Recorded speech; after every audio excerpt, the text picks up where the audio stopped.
క్రీస్తునందు ప్రియ దేవుని బిడ్డలారా, చేరువచ్చిన నిల్చున్న అందరికీ ప్రభు నామంలో ఉదయపూర్వక 12 వందనాలు. గ్రంథంలో కొన్ని మాటలు మనము ఈ యొక్క దినము ధ్యానించుకుందామండి. ఈ యొక్క రాత్రికాల సమయమందును కుటుంబ ప్రార్థనగా మనము ఒక కొంతమందిగా 2-3 చేరి ఆయన నామాన్ని గణపరుస్తూ లేక ఆయన వాక్యాన్ని విని వాక్య ప్రకారం నడుచుకున్నట్టుకు దేవుడు కృప అందిస్తాడు. అటుదైన బుద్ధి జ్ఞానము దేవుడు దయచేయనుగాక. చూడండి, గ్రంథంలో నుండి ఆమోసు గ్రంథము 5వ అధ్యాయం 14వ వచనము మరొక సూరి చదువుకుందాము. గమనించగలరు. మీరు బ్రతుకున్నట్లు కీడు విడిచి మేలు వెదకుడి, అలాగు చేసిన ఎడల మీరు అనుకును చొప్పున దేవుడు సైన్యములకు అధిపతి యెహోవా మీకు తోడుగా ఉండును. మనము బ్రతుకున్నట్లు కీడు విడిచి మేలు వెతికే వారిగా ఉండాలి. అలా ఉన్ననాడు నేను మీకు తోడుగా ఉంటాను. నా పిల్లలు సత్యములో బ్రతుకుట కంటే నాకు మించిన ఆనందం లేదని దేవుని వాక్యం మనకు తెలియపరుస్తున్నారు. దేవుడు ఏమంటున్నాడండి, నా పిల్లలు ఆయన సృజించినటువంటి పిల్లలు, ప్రతి ఒక్కరిని సృజించింది దేవుడి కనుక, యేసుక్రీస్తు ప్రభువారి కనుక ఆయన సృజించిన పిల్లలంట సత్యములో బ్రతికితే అంతకు మించిన ఆనందం లేదంటున్నాడు. పిల్లలు ఆయన దేవుడు సత్యము, నీతి, యథార్థత, పరిశుద్ధత ప్రియుల ఇవి కలిగి ఉంటే నాకు అంతకు మించిన ఆనందం లేదయ్యా నా జనులారా, నా బిడ్డలారా, నా కుమార్తెలారా, నా కుమారులారా అని దేవుని వాక్యం మనకు దేవుడే సాక్షాత్తుగా మనకు తెలియపరుస్తున్నాడు. కనుక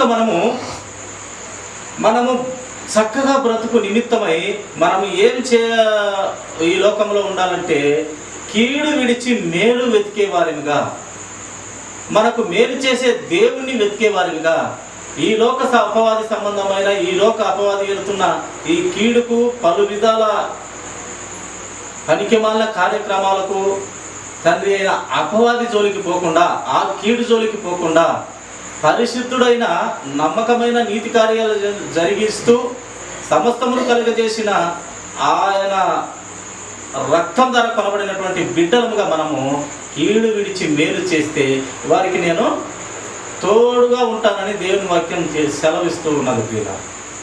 కనుక మనము కీడుని విడిచి ఈ లోక సంబంధమైన అపవాదిని విడిచి మనము మేలు చేయొచ్చు. మేలైన దేవుడు మనకు మేలు చేయడానికి ఎంతో ఆయన కృప కలిగిన దేవుడు. మనకు మేలు ఏ మేలు అయ్యాది మనకు చేసే దేవుడు మేలు. మనకు అన్నిటికీ మించి పాపలమై మనం అక్కడ పడి ఉన్నామంతే.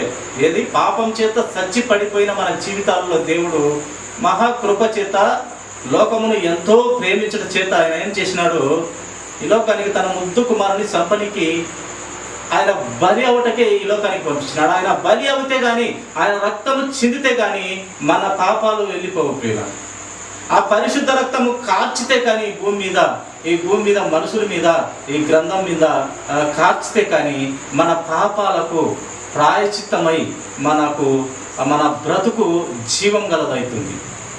పాపాన్ని తీసివేసి మన బ్రతుకు పవిత్రత ఇస్తుంది, పరిశుద్ధత ఇస్తుంది. నీతిగా యథార్థంగా బ్రతుకుటకు ఆయన రక్తము మనను పవిత్రపరచి నీవు కీడు వదిలి మేలుగా బ్రతకమని దేవుని వాక్యం మనకు తెలియపరుస్తాము. అందుకోసమే తన ముద్దు కుమారుని కల్వరి శిలువలో నలగొట్టుటకు, ఆయనను హింసించుటకు, ఆయన చనిపోవుటకు తండ్రి అయిన దేవునికి ఆనందమైనదంట ప్రియుల. ఎలా తన సొంత రక్తంతో చనిపోతూ ఉంటే ఎలా ఆనందం అవుతుంది. ఇప్పుడు మన ఇంటిలో, మన కుటుంబంలో మన కుమారుడు కానీ లేక మన కుమార్తె కానీ చనిపోతుంటే మనం ఎలా సంతోషంగా ఉండగలము. మన కుటుంబం తీసుకుంటే, మన కుటుంబంలో ఒక చిన్న అనారోగ్యత వస్తే మనం సంతోషంగా ఉండదు. ఆఖరికి మన కుటుంబంలో పెంపుడు జంతువులు కూడా అనారోగ్యత వస్తే మనకు బాధ అవుతుంది. ఒక కోడి కానీ, పెంపుడు జంతువులు, ఒక గొర్రె మేక కానీ అనారోగ్యత పడితే బాధపడతాము. అలాంటిది సొంత వారికి మనకు బాధ అయినప్పుడు, లేక మరణమైనప్పుడు, లేక ఏదైనా వ్యాధి పెట్టినప్పుడు, లేక గాయమైనప్పుడు, కాలు విరిగినప్పుడు, ఏదైనా జరిగినప్పుడు మనము తట్టుకునే స్థితిలో ఉన్నాము. చివరికి సృష్టికర్త అయిన దేవుణ్ణి మర్చి దేవుణ్ణి కూడా తిట్టేదానికి వెనుకాడని పరిస్థితి కుటుంబాలు కలిగి అలాంటి కుటుంబాలుగా ఉంటున్నాము. ఎంతోమందిని చూస్తాము, చెట్టు ఎంతవరకు ఎక్కువ వచ్చిన కొడుకులు పోతుంటే నిజంగా తట్టుకోలేక బాధను విముడ్చుకోలేక బాధను అంతటిని ఎవరి మీద చూపిస్తారంటే దేవుని మీదనే చూపిస్తూ ఉంటారు. అసలు దేవుడు అనేవాడు లేడు అని దేవుణ్ణి దూషించే వారిని మనము చూస్తూ ఉంటాము, పేపర్లలో వింటూ ఉంటాము, టీవీలలో ప్రణాళికలు ఉన్న మహా గొప్ప గొప్ప గొప్ప దేవుడు పరమందున్న మన కన్న తండ్రి, పరమ తండ్రి, ఆయనే తండ్రి అయిన దేవుడు. ప్రియ అంత ప్రేమ కలిగిన వాడు మన తండ్రి. ఒక్కరిని పరిశుద్ధుడైన, పవిత్రుడైన, నిష్కల్మషుడైన, ఆ ఏ పాపము అంటించుకొని ఆ రక్తము చిందించి అందరూ నా దగ్గర ఉండాలని కోరుకున్న గొప్ప దేవుడు, మహానుభావుడు మన పరమ తండ్రి అయిన దేవుడు యేసు క్రీస్తు ప్రభువారు, పరిశుద్ధ ఆత్మదేవుడు. వాళ్ళందరూ కూడా ముగ్గురు అయినప్పటికీ వారిది ఒకే మాట, ఒకే నీతి ప్రియుల. కనుక అంత శక్తి కలిగిన దేవుడు యందు మనం ఉంటే, మనం కీడు విలిచి మేలుగా ఉంటే మనకు దేవుడు తోడుగా ఉంటాడంట ప్రియుల. కనుక ఆ తోడుగా ఉన్న దేవుడు చాలా సర్వసాధారణమైనటువంటి వాడు కాదు. మొదటివాడు, అనువాడు, ఉన్నవాడు. ఆయన కంటే ముందు వారు ఎవరు లేరు, వెనక తర్వాత ఎవరు లేరు. ఉన్నవాడు, అనువాడు ఆయనే. యెహోవా అంటే దాని అర్థము అనువాడు, ఉన్నవాడు. ఆయన మాట అంటే అది కలుగుతుంది, ఆయన మొదటి నుంచి ఉన్నవాడు. ఆ యెహోవా అనే మాటకు అర్థమే ఉన్నవాడు, అనువాడు. కనుక ఆ ఉన్నవాడు, అనువాడైన దేవుడు ఈ ప్రపంచానందని ఏ విధంగా రక్షించుకోవాలనుకుంటున్నాడంటే, ఆ పవిత్ర ముద్దు బిడ్డని ప్రాణం పెట్టి కలవరి శిలువలో అందరిని రక్షించుకోవాలనుకున్నాడు. కనుక ఆయనను కాపాడలేదు. ఆయన చనిపోతే ప్రపంచానంతా నేను జయించినట్టు, ఈ లోక అపవాదిని నేను జయించినట్టు అనుకున్నాడు మన పరమ తండ్రి. ప్రియుడు ఒక్కరి మరణం చేత ఈ భూమి మీద ప్రతి బిడ్డను ఆయన వద్దకు చేర్చుకొని అపవాదిని జయించడానికి గొప్ప ప్రణాళికలో ఉన్న మహా గొప్ప దేవుడు మన పరమ తండ్రి. ప్రియుల కనుకనే ఆయనను నలగ కొడుతూ ఉన్నారు, అలాగే ముఖం మీద ఉమ్మి వేస్తూ ఉన్నారు, పిడి గుద్దులు గుద్దుతున్నారు, ఎరుసలేము వీధులమ్మడి తిప్పి తిప్పి కొడుతూ ఉన్నారు. ఒకటి తక్కువ 40 కొరడా దెబ్బలు ఒక్కసారి చీల్చితే 5 మాటలుగా ఆ యొక్క గాలాల మాదిరి పెట్టి చీలిస్తే చర్మము ఊడిపోతూ ఉంటుంది. ఒక్కసారి పెట్టి చీలిస్తే 5 గాలాలుగా చర్మం ఊడి వస్తుంది. అలాంటి దెబ్బలు 39 దెబ్బలు, ఆ కొరడా దెబ్బలు వీపంతా నాగి ఒక భూమి దున్నితే ఏ విధంగా అవుతుందో అలా దున్నబడింది యేసు క్రీస్తు ప్రభు వారి ఆ సుందర దేహము. ఆ యొక్క సత్య స్వరూపి, ఆ యొక్క సత్యము జీవము మార్గమైన దేవుడు అలా జరుగుతుంటే దేవుడు ఏం చేస్తున్నాడంట, పైన పరమ తండ్రి ఇష్టమైందంట, ఆయనకు సంతోషమైందంట. ఎందుకయ్యా ఈ సంతోషము, ఈ ఇష్టము?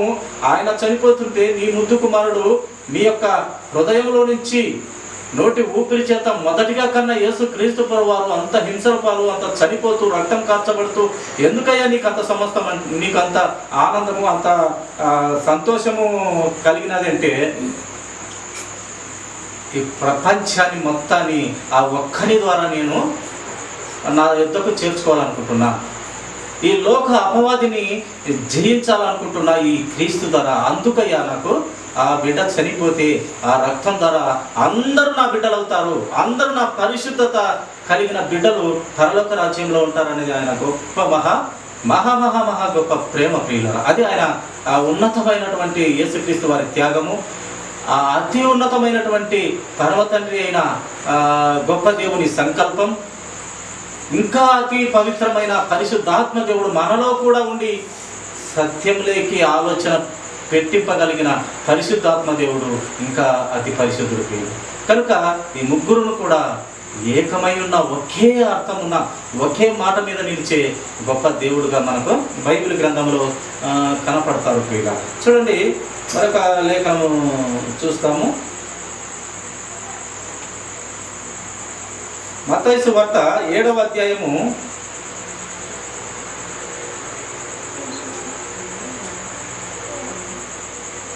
24-25 ఒక మాట మనము చూస్తామండి. కాబట్టి ఈ నా మాటలు విని వాటి చొప్పున చేయు ప్రతి వాడును బండ మీద తన ఇల్లు కట్టుకున్న బుద్ధిమంతుని పోలి ఉండును. ఆయన మాట వింటే బండ మీద ఇల్లు కట్టిన బుద్ధిమంతుని పోలి ఉంటుందంట ప్రియుల. ఆయన మాట విన్నప్పుడు ప్రియులరా, ఆయన మాట వినకుంటే ఎలా ఏమవుతుంది? ఆయన మాట వింటే ఒక చక్కని బండ మీద ఎంత తుఫాను కొట్టు, గాలివాన విసురు కొట్టు, ఆ బండ మీద మనము ఇల్లు కట్టబడితే అది ఎంతలా తుఫాను కానీ అది తొట్టిల్ల పడదు, పడిపోదు ప్రియుల. ఆయన మాట విన్న బిడ్డలు. అదే ఆయన మాట వినకుంటే చూడండి, అదే మాట చూస్తాం 25 వచనం కూడా, వాన కురిసెను, వరదలు వచ్చెను, గాలి విసిరి ఆ ఇంటి మీద కొట్టెను, కానీ దాని పునాది బండ మీద వేయబడెను కనుక అది పడలేదు. చూడండి, అదేవిధంగా 26వ వచనం మనము గమనించినట్లయితే, మరియు ఈ నా మాటలు విని వాటి చొప్పున చేయని, ఆ దేవుని మాటలు చొప్పు ప్రకారము చేయని వినని వాడంట ఇసుక మీద తన ఇల్లు కట్టుకుని బుద్ధిహీనుని పోలి ఉండును. దేవుని మాట వింటే ఆ బండ మీద మన ఇల్లు ఉంటుంది. దేవుని మాట వినకపోతే ఇసుక మీద ఇల్లు కట్టినట్టు ఉంటుంది. ఒక్క వరద వస్తే మొత్తం ఇల్లంతా తుడిచిపెట్టుకొని పోతూ ఉంది. కనుక ఆయన మాట వింటే క్రీస్తు అనే బండ మీద మనం ఇల్లు కట్టిన వారిగా ఉంటాము. ఆయన నిత్య జీవపు మాటలు కలిగిన దేవుడు ప్రియుల. అందుకే ఒకరి శిష్యులు వచ్చి 70 మంది శిష్యులు, 12 మంది కాదు, యేసు ప్రభు వారికి చాలా మంది శిష్యులు ఉండేవారు. 70 మంది వచ్చి, ప్రభువా నేను మీ నామమున ప్రార్థింపగా దయ్యాలు వణికి పారిపోతున్నాయి ప్రభు అని సంతోషపడుతుంటే ప్రభు అంటాడు, నాయన సరే, నా మాట వింటే దయ్యాలు పరిగెత్తాయి, దయ్యాలకు తెలుసు నేను దేవుని కుమారుడని. మీరు ఈ యొక్క సూచక్రియల మీద కానీ లేక ఈ యొక్క అద్భుత కార్యాల మీద కానీ ఎక్కువ మనసుంచక, మీరు పరలోక రాజ్యంలో జీవ గ్రంథములో మీ పేరు ఉన్నదో లేదో అలాంటి క్రియలు మీరు భూమి మీద చేస్తే పరలోక రాజ్యంలో జీవ గ్రంథంలో మీ పేరు సంపాదించుకోండి. వీటికన్నా ముఖ్యంగా జీవ గ్రంథంలో మీ పేరు సంపాదించుకోండి. అనగా ఈ లోకంలో ఎప్పుడు అద్భుతాలు సూచక్రియల మీదనే కాక ఈ లోక సంబంధమైన జీవన విధానంలో నేను చెప్పిన మాట ప్రకారం మీరు బ్రతికినట్లయితే మీరు ఆ యొక్క పరలోక రాజ్యంలో జీవ గ్రంథంలో పేరు సంపాదించుకుంటారు.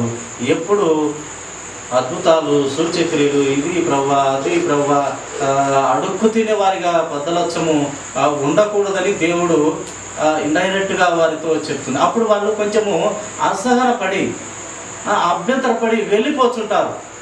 ఏంది ప్రభు వారు ఇలా చెప్తున్నాడే, మేము గొప్ప విషయం జరిగిందని దేవుడు చెప్తే, యేసు ప్రభు వారికి చెప్తే ఆయన ఏంది జీవ గ్రంథంలో పేరుందో లేదో చెక్ చేసుకోమంటున్నాడే ఏంది అని వాళ్ళు కొంచెము మానసికంగా గురయ్యి వాళ్ళు దేవుని యొద్ద నుండి వెళ్ళిపోతున్నారు.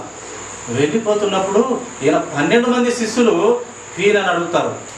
ఆ యేసు ప్రభువే 12 మంది శిష్యులను కూడా అడుగుతారు, ఏం నాయన గారు, ఆ శిష్యులారా, నా బిడ్డలారా, మీరు కూడా వారి మాదిరే వెళ్ళిపోదురా అని అంటాడు యేసుక్రీస్తు ప్రభు. అప్పుడు వాళ్ళు అంటారు, ప్రభా మేము ఎక్కడికి వెళుదాం ప్రభా, నిత్య జీవపు మాటలు కలిగిన దేవుడో ప్రభా మేము ఎక్కడికి వెళ్తాం ప్రభా, నిన్ను విడిచి వెళ్ళే క్వశ్చనే లేదు ప్రభా, నీ కోసం ఆ ప్రాణం పెడతాం ప్రభా అని చెప్పినారు ప్రియుల.